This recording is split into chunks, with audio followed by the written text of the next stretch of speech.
Hello, everybody, and welcome back to the Jabbering Jake Podcast, the best podcast that I do. That's right, out of all the podcasts that I do, this is the best one. And I'm not just saying that because it's the only one. It's genuinely the best one that I do. But anyway, we're back for another week, another half hour or so of me jabbering on about whatever in particular is on my mind, what's happened that week. You know, if you've been here this long, you know the deal. If you're new here, you'll figure it out pretty quick. Although I encourage you to watch the backlog to get a taste of what this podcast is like. It initially started as a variety podcast.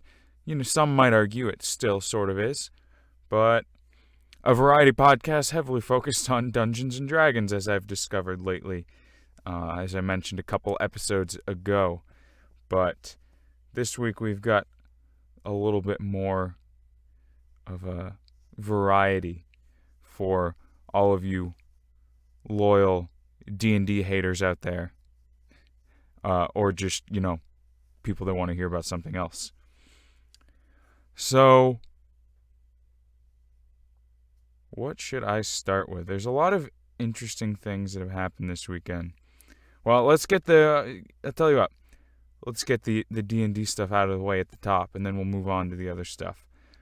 I think that one of the guys in the group I play with might be an arsonist. Just saying. There have now been 2 different campaigns that we've played in where his character just has a tendency to set things on fire. In the first campaign, there were at least a couple houses or buildings that he hucked a fireball or firebolt or whatever at and basically burned the place down, set the place ablaze. And then now in another campaign that we're doing, he has created a character, a druid, which is basically magical dudes that love nature, to oversimplify.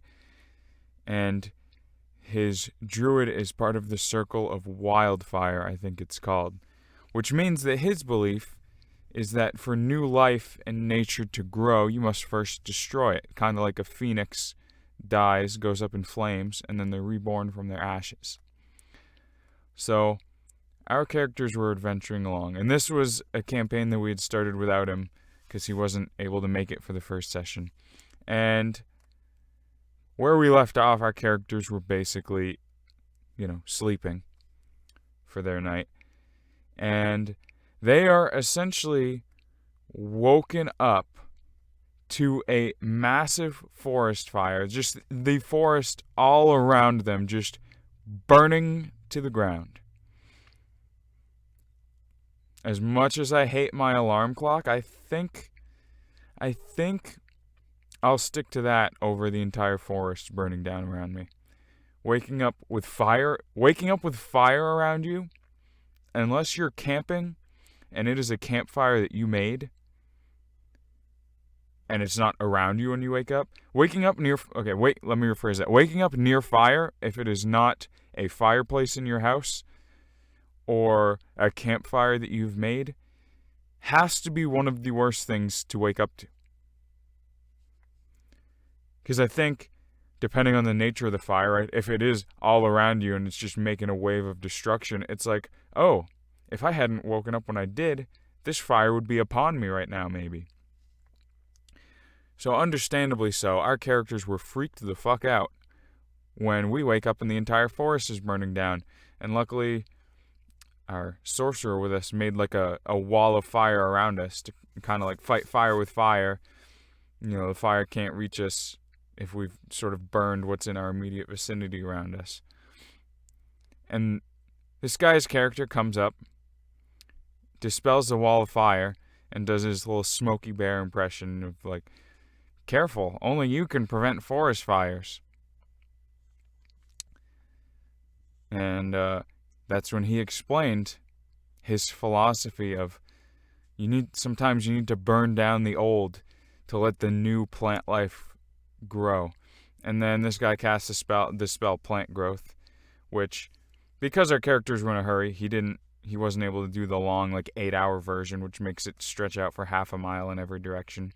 He had to do a quick 100-foot radius spell. So 100-foot radius of plants got some accelerated growth, while acres of the forest had just been burned down, including the nest that my character wears around his nether regions, because that's all he wears.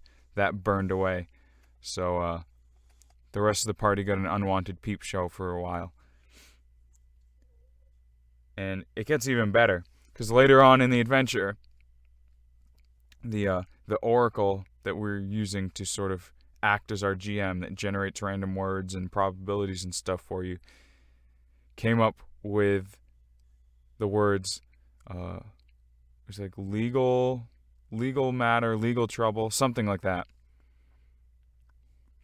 And we decided, if you heard an earlier episode, of course, to weave in the story of the murder pussy.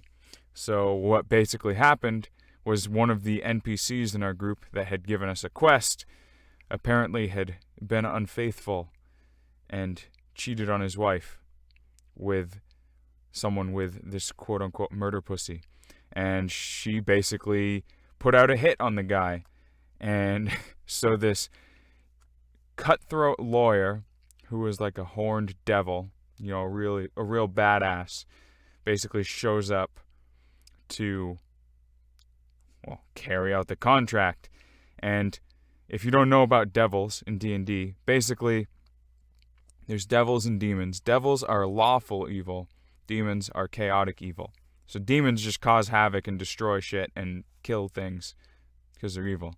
The devils, they also are evil, but they go about their evil ways still sort of within the letter of some law. They're basically very fond of making deals and contracts.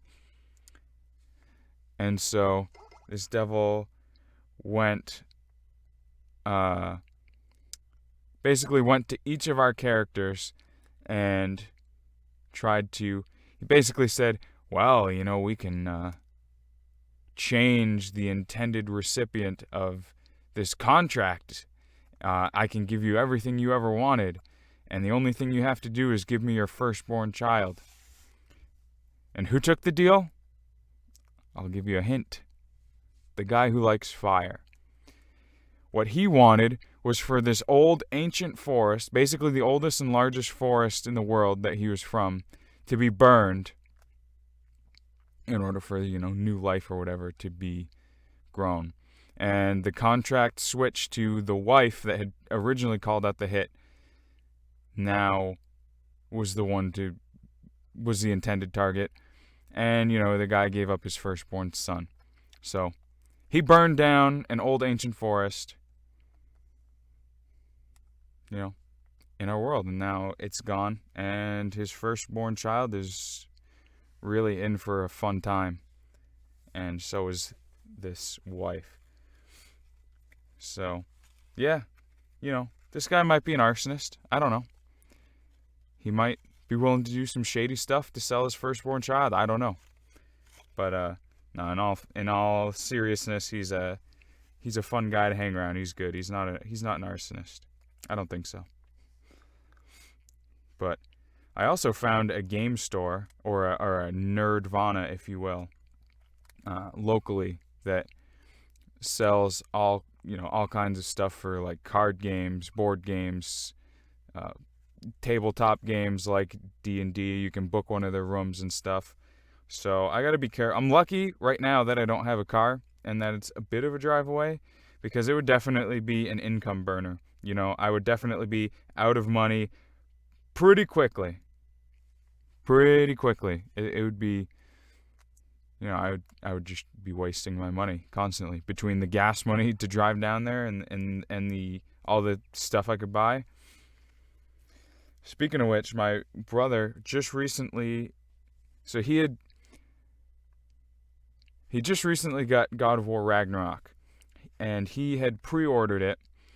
He'd pre-ordered like the most expensive, like biggest edition of it. There's like the normal one, there's like the collector's edition, and then there's the Jotnar edition.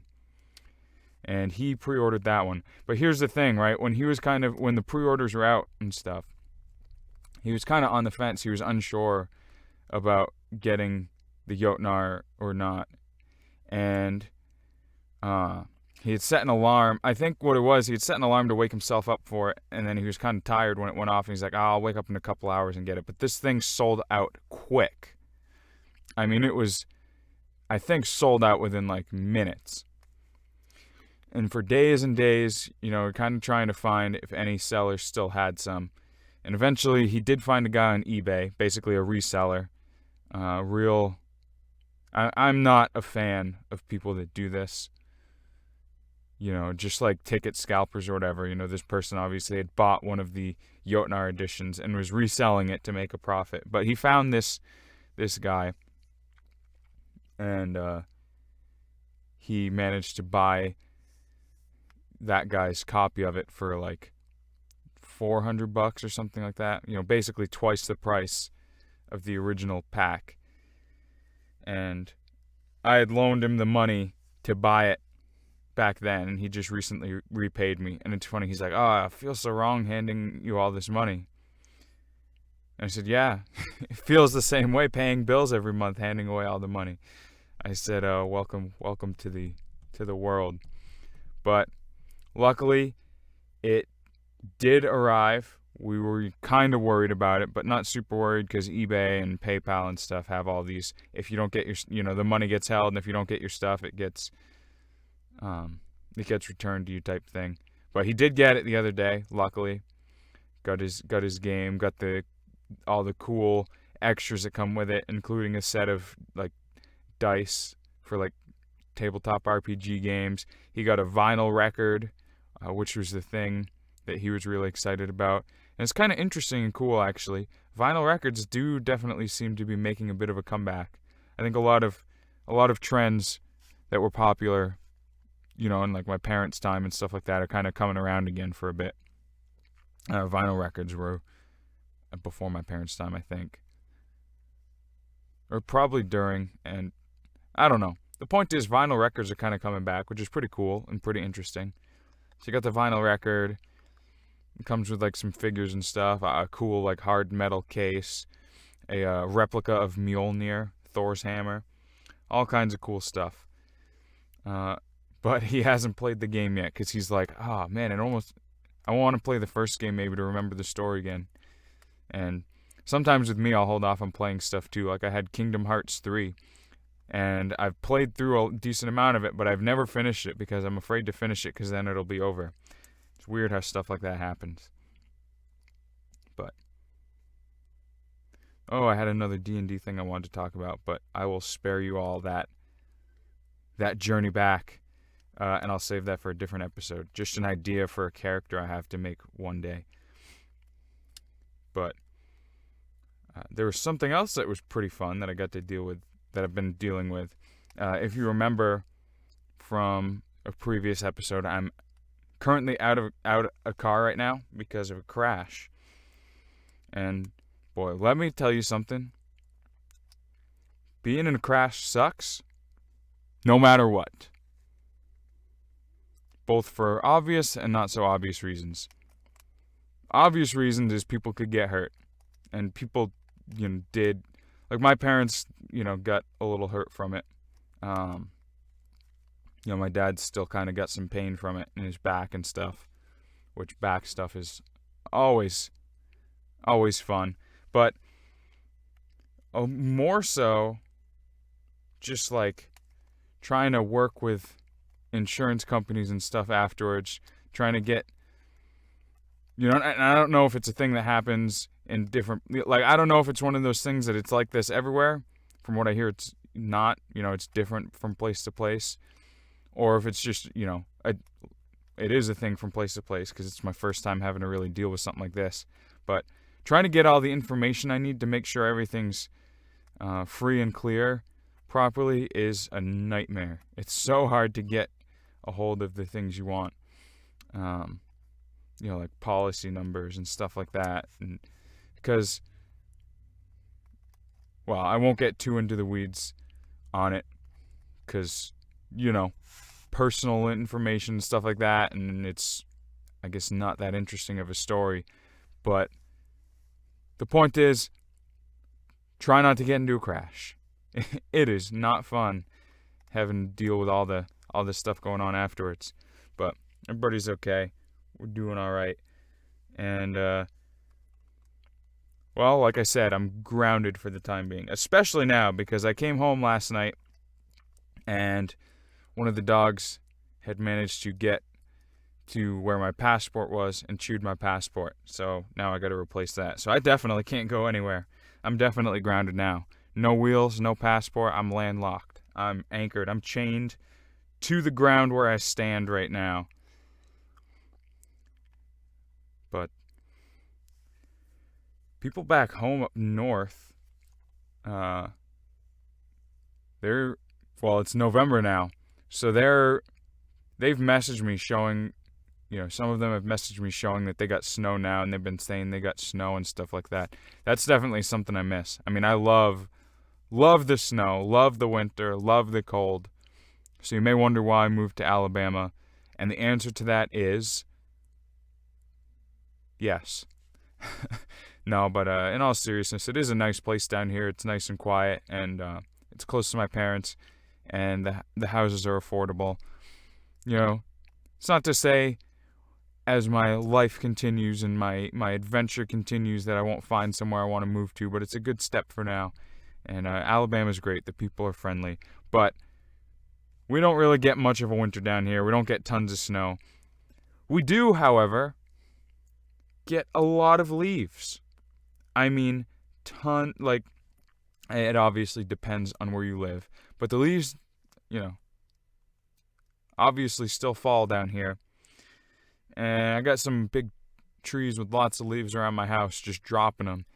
And oh my goodness, it is quite the chore to clean up all these leaves. I mean, there's got to be a metric tons of these leaves that I've had to rake or use a leaf blower or a leaf vacuum and stuff to vacuum up. Everything except a wheelbarrow. I haven't used a wheelbarrow. I haven't had access to one because I don't have one. Nobody I know right around me has one. And wheelbarrows are kind of expensive. I'm not gonna lie. They're even a small one is it's not prohibitively expensive. I need to take out a loan for this, or I straight up can't afford it. But it's expensive enough where it's do I want to put that much money into it? But I guess it's something that keeps me busy. If I'm ever sitting around man, I don't know what to do right now, I guess I'll go clean up leaves. So, if anybody would like to come help with some leaves, give me a call.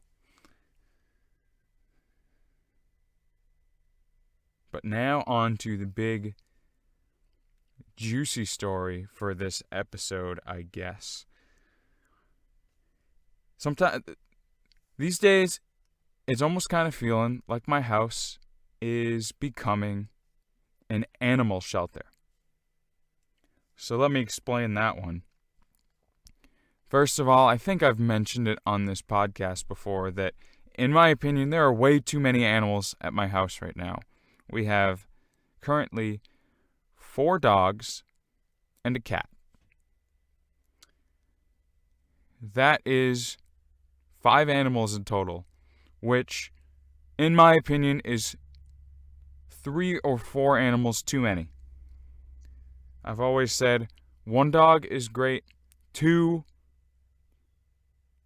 animals at least, just so they don't get lonely.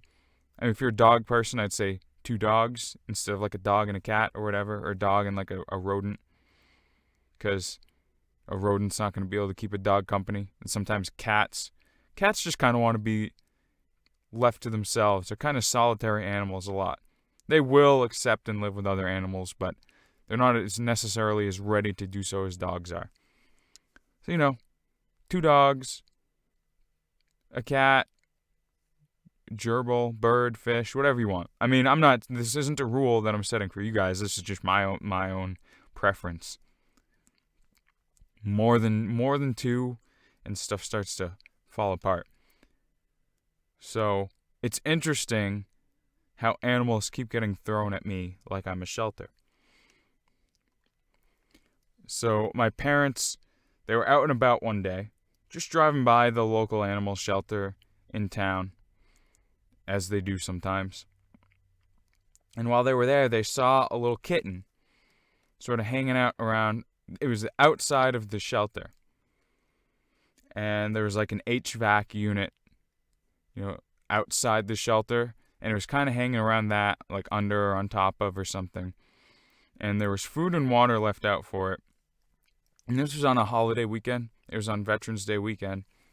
They just kind of, because they had the day off, were driving around, and they went up there and saw this kitten there, and the sign that said, "We'll be back after the holiday weekend."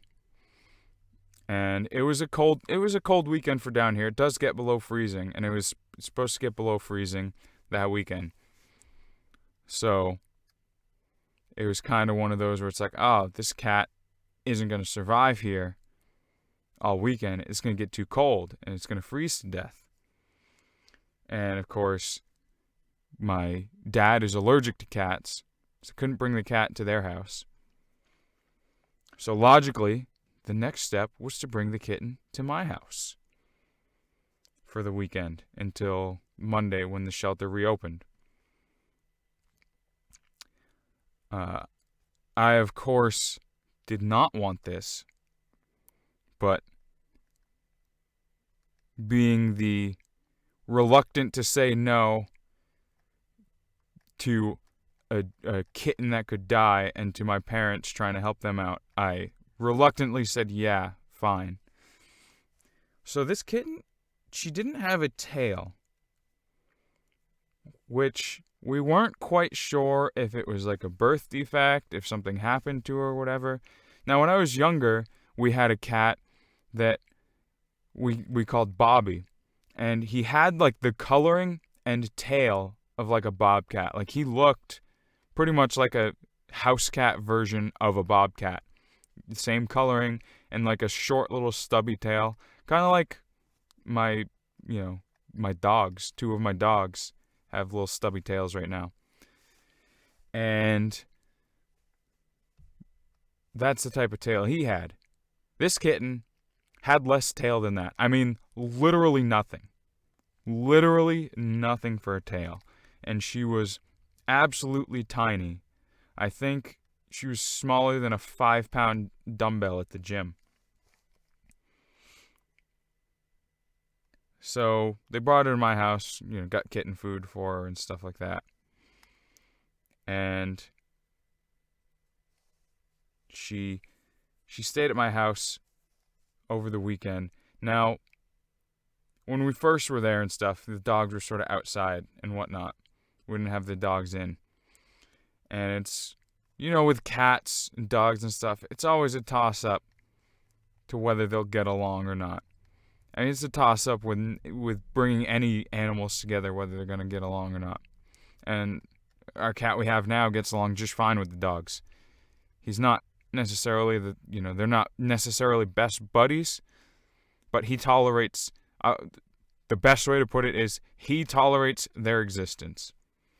And of course, they are super fascinated with him. But this new kitten, not a fan of the dogs at all. Hated them.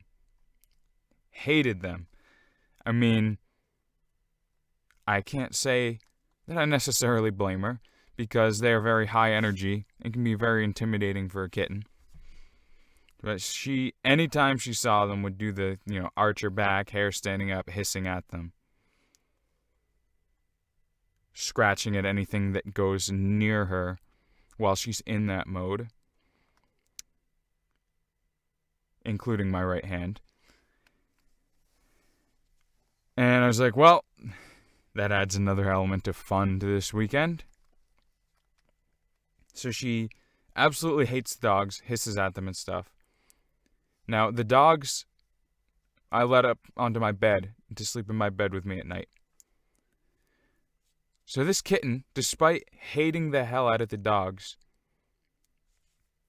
gravitated to me because I was basically providing it shelter for the weekend, and was like sleeping on me. But at the same time, she'd keep getting up and hissing at the dogs and digging her claws into me. So, night one was pretty fun. The remaining nights, well, I think the reason for this, I'll say what's going to happen in a minute. So, the next day at some point, I am working in the kitchen, I think doing dishes or something like that. And all of a sudden I hear the sound of like the kitten screaming sort of like bloody murder, and two of the dogs sort of making like fighting sounds. And two of the biggest dogs we have are just going at this poor kitten, like sort of in the corner of my room. And I think what happened is the dogs were curious about this kitten. She was obviously hissing and getting mad at them. And one of the dogs got a bit too close and caught a claw and then started retaliating, which is definitely my oldest dog. I could see doing that. The youngest dog, actually, that's there now, the stray we've temporarily taken in, I could also see her doing that because she's super high energy. But I think what happened is my oldest dog got a little too close, got clawed, and she holds a grudge. She's very retaliatory, so I think she started going after the kitten. And then the youngest one just joined in because she's super high energy and gets egged on by other dogs. Luckily, I don't think either of them had super, super malicious intent. The oldest one hardly has any teeth left, so she couldn't do too much damage. But yeah, I basically had to get them off the kitten and move them and let the kitten run away. And so definitely at this point, if there was any potential for that kitten to start getting along with the dogs, it was gone now. And I think after that, the kitten decided, yeah, I'm not going to go sleep in that room anymore. She was sleeping in my living room in sort of a area that's gated off that the dogs can't get to, so they can't chew the couch and stuff like that.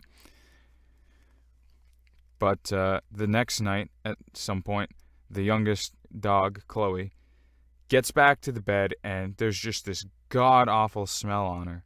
And what I had deduced must have happened is she got too close to the kitten again, maybe by the gate or whatever, and the kitten must have, like, peed on her or something. I don't know. To, like, get her away. And it was horrible. Horrible. So, gave her a bath. But then the weekend came to an end, and it was time to bring the kitten back the following week. So we were bringing her back, and in one last act of defiance, she was in a cat carrier. She pooped in the cat carrier. I mean, the smell filled the whole car. It was horrible. So windows were open. I brought her back into the shelter, and the people there were like, "Oh, well, it's good you found her. We were looking around for her all week, but we couldn't see her. We heard a kitten out there, but we couldn't find her. I'm glad we finally got her and we can bring her inside now." So now she's inside the shelter, luckily, protected from the elements. But I kind of tend to wonder how you miss, for a whole week they said they were looking, they missed this kitten. I mean, I don't know. I guess that's just how it is sometimes, but yeah. The takeaway from this story is my house is not an animal shelter. Please do not send animals here. Otherwise, I will find you, and I will make you tell everyone you know to follow this podcast and watch this podcast and share it with everyone they know, everyone they love, everyone they hate, everyone they happen to see or come in contact with, because it really, does help this podcast grow. It really does help get the word out there so that I can continue bringing hopefully some good entertainment to a larger audience, and we can improve more people's days through silly stories and thoughts. So I just want to say thank you to all of you again who are out there listening, out there supporting, out there sitting through the advertisements I'm doing now so that I can start to turn this into a little bit of a profitable hobby. And it just means a lot that all of you are still out there listening, sharing, and supporting. So, until next time, thanks for listening. Bye.